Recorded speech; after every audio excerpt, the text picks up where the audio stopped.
Assalamualaikum warahmatullahi wabarakatuh. Teman-teman, kembali lagi di channel YouTube saya, Khairun Imam. Nah, di video kali ini kita akan menyaksikan beberapa tayangan yang sangat menarik dan juga sangat-sangat mengejutkan. Di mana Bang Tri, mantan narapidana kasus ijazah Pak Jokowi dan juga penulis buku Jokowi Undercover, sepertinya sedang menuai karmanya. Karena beberapa bulan lalu, Bang Tri sempat mengatakan di sebuah podcast kalau Pak Jokowi itu konon kabarnya terkena penyakit kejiwaan dan dia mendoakan agar Pak Jokowi segera sembuh dan pulih. Beserta dengan pendukung-pendukung Pak Jokowi yang juga ikut terkena penyakit kejiwaan. Waduh. Tapi sekarang kita bisa lihat teman-teman, siapa yang terkena penyakit kejiwaan? Apakah Bang Tri atau Pak Jokowi? Nanti kita simak videonya ya. Karena selain itu, saya juga punya tayangan di mana Sugi Nur di dalam sebuah ceramah lagi-lagi mengatakan hal yang tak terduga, teman-teman. Di mana dia bilang kalau dirinya ini tidak pernah membenci Pak Jokowi, tidak pernah menggibahi Pak Jokowi, tidak pernah membenci Mas Wapres Gibran. Waduh. Benarkah begitu? Nanti kita simak, teman-teman. Terakhir, kita akan menyaksikan bagaimana Kanda Bahlil. Wah, ini luar biasa sih. Bahlil Lahadalia membungkam omon-omon dari seorang Rocky Gerung yang cuma paham teori, yang cuma paham tulisan-tulisan di buku, tapi tidak paham kondisi lapangan sebenarnya. Dan inilah Kanda Bahlil. Nanti kita simak tayangannya seperti apa. Tapi sebelum kita mulai, jangan lupa like, subscribe, dan share. Dan tanpa perlu berlama-lama lagi, mari kita mulai videonya berikut ini. Demi Allah, saya nggak pernah benci Jokowi. Demi Allah. Demi Allah, saya nggak pernah benci Gibran. Wow. Kenal juga enggak. Kita nggak pernah menghibah Jokowi, nggak pernah mencaci Jokowi, apalagi Gibran. Wow, nggak pernah mencaci Jokowi, nggak pernah menggibahi Pak Jokowi, apalagi Gibran. Dan tadi dia berbicara dimulai dengan demi Allah. Dia tidak membenci Pak Jokowi dan tidak membenci Gibran. Benarkah demikian, teman-teman? Apakah yang dikatakan Sugi Nur ini sesuai dengan fakta dan kenyataannya? Coba kalian komen di bawah ya. Doa saya yang pertama justru untuk Pak Jokowi sendiri. Supaya dia diberi kesembuhan oleh Allah Subhanahu wa Ta'ala. Karena semua ini kan kesembuhan apa nih? Karena memang agak sakit kan? Iya.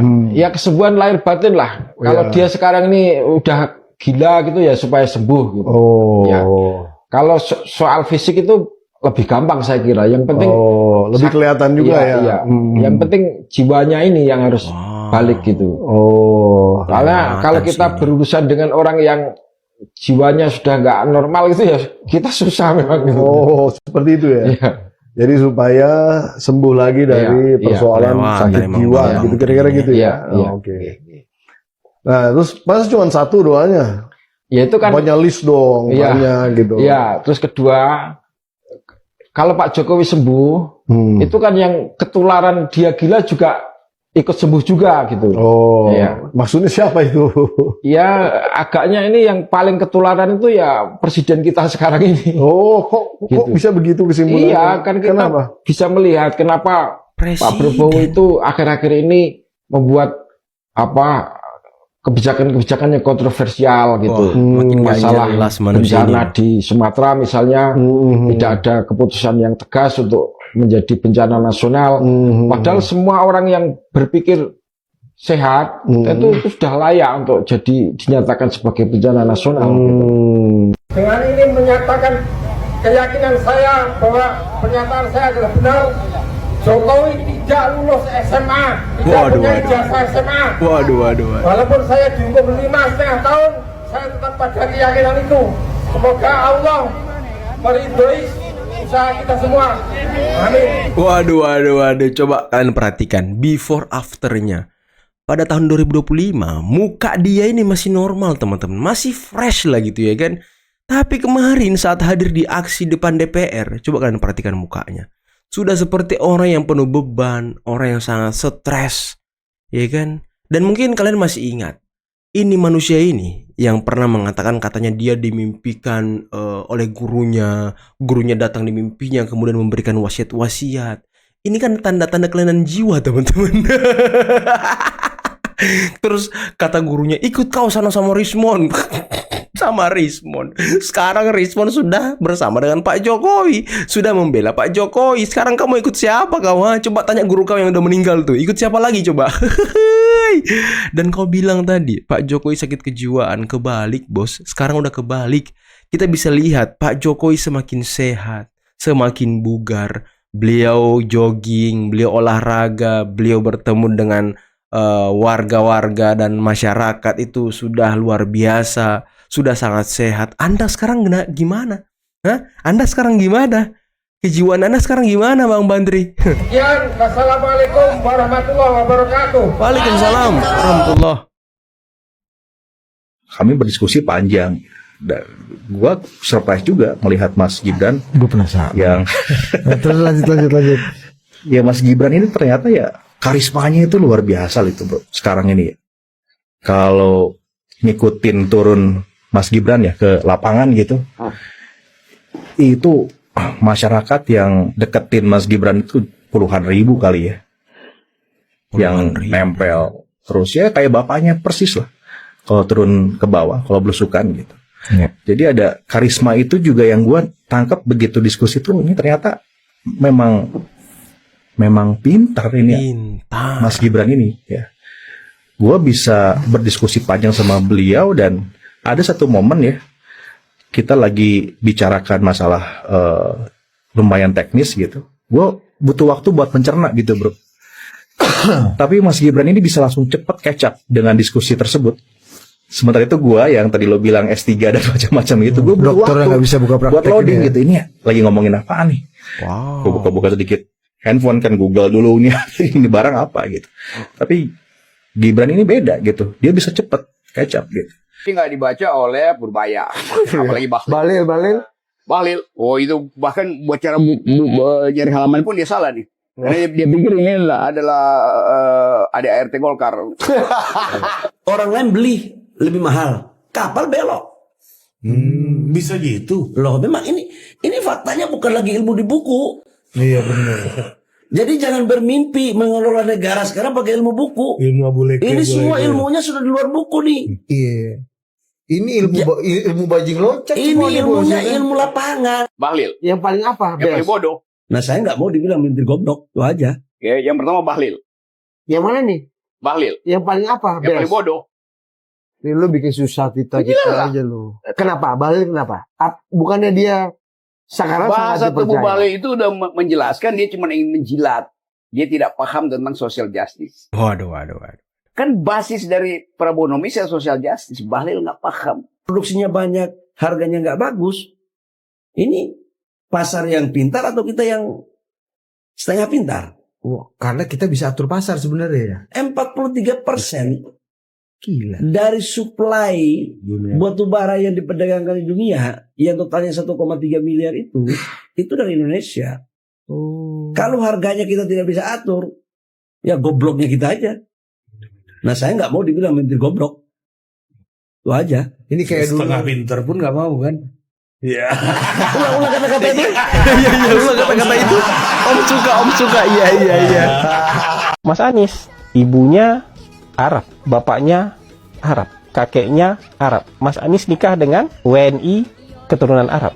Menantu Mas Anies, anak Mas Anies nikahnya dengan Arab lagi. Jadi Mas Anies kalau merepresentasikan Indonesia agak kurang keindonesiaannya.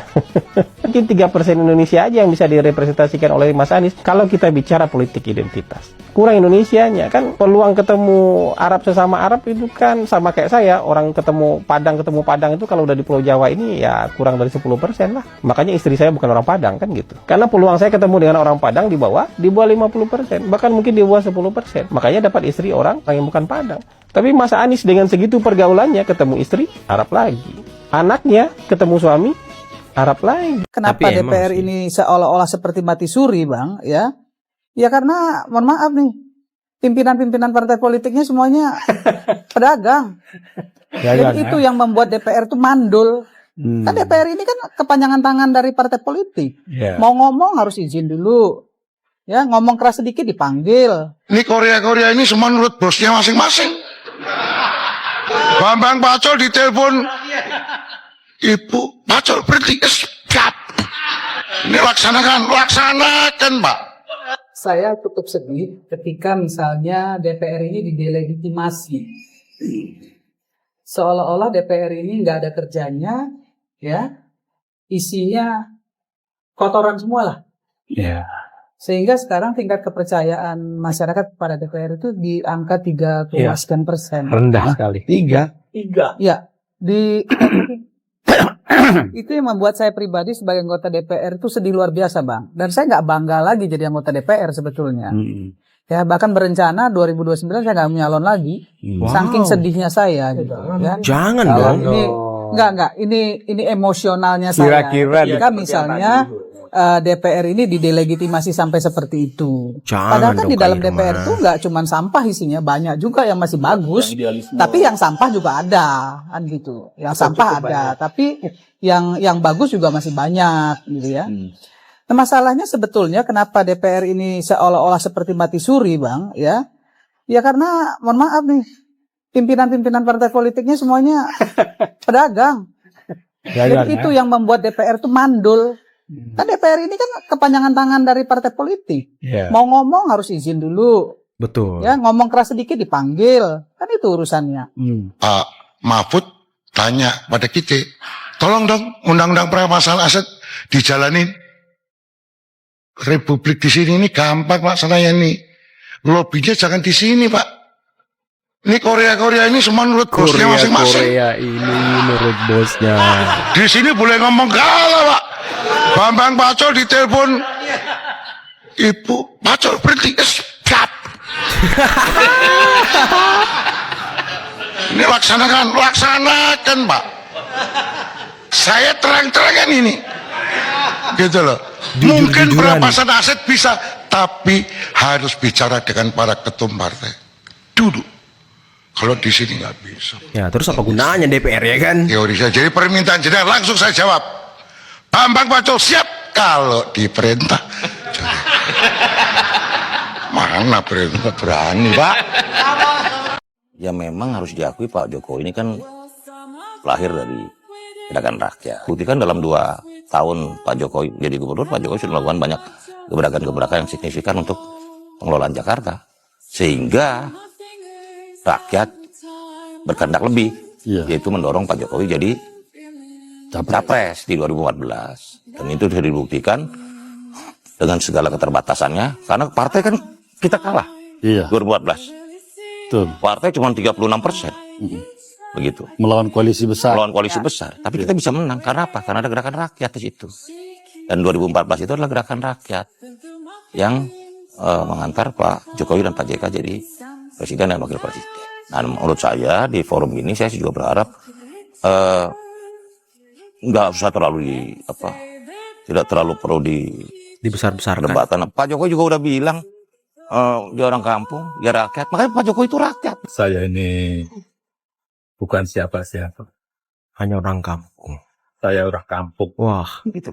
Makanya waktu 2014 saya ingat banget slogannya adalah Jokowi JK adalah kita. Jokowi adalah rakyat. Gitu loh. Dan Anda Jokowi di hati rakyat, rakyat di hati Jokowi. Pendukung Pak Jokowi ini banyak, baik yang terorganisir maupun yang pribadi-pribadi, yang ekspresinya masing-masing karena kecintaan terhadap Pak Jokowi. Pak Jokowi ini kalau ada apa-apa itu yang semua orang bisa bereaksi. Misalnya Pak Jokowi dihina, reaksinya bisa individual. Tapi maksud saya juga hormatin pikiran dan pendapat teman-teman di forum ini. Saya mau himbau, udahlah, jangan kita mengadu domba sesama. Jangan terbelah. Pemimpin bangsa, tokoh-tokoh bangsa. Itu sudah disampaikan juga atau tidak ke orang-orang yang ada? Beberapa saya sudah sampaikan. Beberapa saya sudah sampaikan. Nah itu saya kira udah nyampe. Dan Pak Budi Ari juga sudah mengemukakan bahwa untuk apa sih kita ribut-ribut ini. Iya kan. Jadi saya rasa barang ini sudah ketemu. Dan Pak JK sendiri sesudah jumpa pers kemarin itu lebih cooling down. Impor beras itu data palsu soal swasembada pangan. Data palsu kaitannya. Katanya. Tidak mungkin Indonesia swasembada pangan. Sawah yang 800.000 itu di mana? Berapa banyak yang panennya berkali-kali lipat sehingga menyukseskan swasembada beras? Kita ini mau data oleh negara. Publik ini punya kelemahan Mas Iman. Jadi harapannya negara yang terbuka supaya kita bantu cross check. Siapa tahu memang ada rawa yang secara ajaib bisa kemudian setiap tahun 12 kali panen sehingga data matematika teman-teman ekonomi sesuai dengan ukuran itu. Ada yang mengatakan ini tidak benar. Dia punya agenda apa? Apalagi bukan bidangnya. Satu, berarti dia sama dengan melawan atau menzolimi petani kita 115 juta. Saya urut ya. Anda saya tanya, Pak Kawan. Kalau mereka mengatakan ini tidak benar, dia yang benar. Berarti dia kan mengatakan beras gudang, tidak ada beras di gudang atau kurang. Berarti apa rencananya? Kalau katakanlah kita benarkan mereka, berarti apa? Jawabannya apa? Impor. Kalau impor, siapa yang punya beras? Petani siapa? Petani negara. Berarti dia yang menyampaikan itu pro pada petani negara lain, benar nggak? Pertanyaanku, dia pro pada petani Indonesia atau petani negara lain? Negara lain. Anda yang jawab, tulis juga nanti bahwa Anda wartawan yang jawab. Ya, negara lain kan? Nah, dengan negara lain, enggak, ini kan sederhana kan? Negara lain berarti dia ante asing, benar nggak? Ante asing. Sudah tulis, Boyu bilang betul, CNBC bilang betul, NTV One semua bilang betul. Clear. Data itu dari BPS, dari FAO, dunia. Kalau mau protes, protes sana. Jadi satu orang ini suruh protes, kalau ada yang protes, protes ke FAO, Amerika, BPS, pergi lihat langsung ke Bulog. Kan Bulog itu dekat, di kampung halamannya juga ada.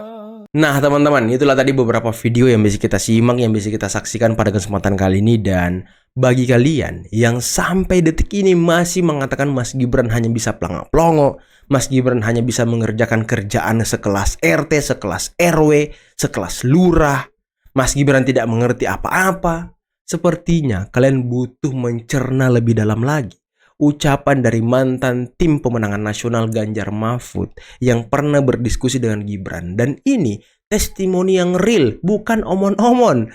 Jadi ya saya pikir kalian butuh menata ulang kalimat-kalimat kalian terhadap Mas Wapres Gibran gitu ya kan. Jangan sampai malu sendiri. Jangan sampai malu sendiri. Nah, dan lagi tadi Kanda Bahlil Lahadalia, Menteri ESDM. Waduh, beliau ini orang lapangan, bos. Orang lapangan, mengerti mengenai bisnis, mengerti mengenai ESDM, minyak bumi, batu bara. Beliau paham permainannya. Dan Rocky Gerung bisa apa sih? Dia mengatakan orang, ya merendahkan orang. Dia ngata-ngatain orang yang tidak pantas. Tapi pertanyaannya, emang dia bisa gitu? Emang kau bisa, Rocky? Atau kau hanya bisa teori? Karena kan ya, tadi Kanda Bahlil mengatakan ini bukan teori di buku lagi. Ini praktek lapangan langsung, bos. Bukan omon-omon ini menghadapi raksasa-raksasa minyak dari luar negeri dan lain sebagainya. Ini udah ilmu lapangan. Jadi Kanda Bahlil sangat luar biasa. Saya salut sama Kanda Bahlil. Tidak menaikkan harga BBM subsidi. Dan beliau hanya menaikkan harga BBM non-subsidi. Yang notabene dinikmati oleh orang-orang berduit. Kalau yang subsidi ini kan ya dinikmati oleh orang-orang yang menengah sampai ke bawah. Dan ini fair menurut saya, nggak ada masalah. Tapi kemarin ada saja di DPR yang kalau nggak salah dari Banteng gitu ya kan, yang protes katanya kok yang non subsidi dinaikkan gitu. Loh, emang kenapa? Yang penting kan subsidi nggak naik. Gas sekarang yang non subsidi juga sudah naik. Dan tadi saya beli gas harganya sudah naik. Kalau nggak salah naik 20.000 apa naik 15.000 gitu. Dan tidak masalah, nggak masalah. Target market dari non-subsidi ini kan memang orang-orang yang mungkin dari segi ekonomi sudah baik gitu. Jadi kita biarkan teman-teman kita yang mungkin masih menengah ke bawah menikmati subsidi pemerintah. Jangan kita ambil juga barang itu. Seperti kata Kanda Bahlil, jangan Anda mengambil hak orang. Jangan Anda bisa mampu punya duit tapi ambilnya subsidi. Jangan, bahaya teman-teman. Kasihan saudara-saudara kita yang lain. Dan tadi mengenai Sugi Nur, gimana menurut kalian? Apakah kalian percaya dengan ucapan Sugi Nur? Walaupun diawali dengan kalimat demi Allah, bawa-bawa nama Allah lagi. Ini kan luar biasa teman-teman. Dan tadi Menteri Pertanian Bapak Amran Sulaiman memberikan pemahaman kepada orang yang ilmunya itu hukum tata negara, tapi jadi pengamat beras. Ini kan kocak. Nggak nyambung. Dan data-data yang disebutkan Pak Amran tadi ya dari Indonesia sendiri, dari luar negeri juga ada. Jadi apa lagi? data si Ferry Amsari dari mana gitu ya kan? Kita juga bingung. Aduh, udahlah teman-teman. Mungkin cukup sekian dulu video kali ini. Jangan lupa like, subscribe, dan share videonya. Akhir kata, billahi taufiq wal hidayah. Assalamualaikum warahmatullahi wabarakatuh. Bye-bye.